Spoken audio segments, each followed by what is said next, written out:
ಕನಸಲಿ ತುಂಬ ಕೆಟ್ಟಿರುವೆನು ನಿನ್ನನ್ನು ಕೇಳದೆ, ರೆಕ್ಕೆಯ ನೀನೆ ಕಟ್ಟಿರಲು ಈ ಹೃದಯವು ಹಾರಿದೆ.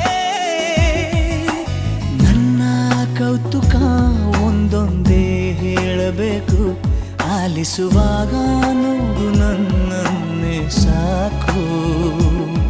ಸಹವಾಸ ದೋಷದಿಂದ ಸರಿ ಹೋಗಬಹುದೇ ನಾನು, ನನಗಾಗಿಯೇ ಕಾದಿಟ್ಟುಕೋ ಹಠವೊಂದನು. ಕೆಳಗುವ ಮುನ್ನವೇ ಪರವಶನಾದೆನು, ಅರಿಯುವ ಮುನ್ನವೇ ಪರಿಚಿತನಾಗಲಿ ಹೇಗೆ ಪ್ರಣಯಕ್ಕೂ ಮುನ್ನವೇ.